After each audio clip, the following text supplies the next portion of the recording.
Elizabeth Audencream. The Diddy Checklist. Hello, I'm H.G. Tudor. The current criminal proceedings against P. Diddy and the various civil suits that have been lodged against him provide a further opportunity to understand him. Not only by recognizing his narcissism, which I've explained in a separate set of videos, does this enable you to understand why he behaves as he does, but it also provides you with an excellent example of a way that a particular type of narcissist behaves in respect of the people around him. As more evidence becomes provided, as the allegations continue to flow, and should trials follow, it will provide repeated opportunities to assess and analyze his behavior seen through the prism of his narcissism. Recently, a woman has testified in front of the grand jury in the civil cases against him, and she has explained that he had a list of requirements for those women that were attending his parties. Now, it is not a surprise to find that a narcissist has a checklist, because all narcissists have a checklist. The overarching checklist is the prime aims. Therefore, the narcissism checks the interaction between the individual and the narcissist in terms of the extent of the control. Has it been obtained? If so, how can it be maintained? If it has not been obtained, how can that be done? Are there any threats to control so that they can be nullified? It also is against the checklist of the fuel provision, the checklist of character traits and residual benefits. Essentially, the narcissism gauges how useful that appliance is against this particular checklist. However, the checklist goes further because there are various traits that the narcissist will seek, which I detail to a greater level of detail in my book Sitting Target, about the various traits that are associated with the class of victim, linked to the nature of the victim, to entice, if you will, the narcissist because of certain preferences. There are special traits which also signal certain favorable aspects to them. So the narcissist is looking subconsciously, where they're an unaware narcissist, which is the case of Diddy, against a checklist of certain empathic traits, class traits, and special traits. Here, the checklist that has been revealed by this particular female witness alludes to essentially the class traits. It comes as no surprise that Diddy is a somatic narcissist, meaning that matters of appearance, material factors, presentation, sex are important to him. And therefore, his particular checklist shows a number of class traits that he has as a somatic narcissist.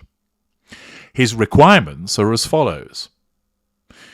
The woman has to be 140 pounds in weight or less, and apparently a scale was used to check the weight of the individual. She would not be allowed to have any flab or cellulite. They could not be overly pierced or tattooed. He did not want women with short hair. They had to be young and hot. They would have to wear revealing and provocative clothing. They were not allowed to wear pants or jeans. No flat shoes were allowed. He wanted stilettos. The party dress attire had to be short, no longer than mid-thigh, and showing off cleavage. Thus, this was all geared to ensuring that he had slim, attractive, revealingly clothed women attending these parties to enable him to gain what he wanted. Because of his somaticism, his narcissism compelled him to control people that were physically attractive, that this would enable him to have sex with them, that enabled him then to draw fuel from them by way of response and the residual benefit of feeling the sensation of pleasure. He stipulated this checklist, and undoubtedly lieutenants will have been tasked with ensuring that people complied with this checklist. This is demonstrative of the fact that he objectifies people, that he reduces them to how they look. In the same way as something is shiny and attractive, he is only attracted to these individuals on the basis of his somaticism and their use to him. He wants attractive people because they are like attractive objects, like shiny, glittery rings or pieces of technology, that he can use them, and that his association with them is only on the basis of them being attractive. It enables him to use these individuals to make him look good. I only associated with attractive people because I am attractive.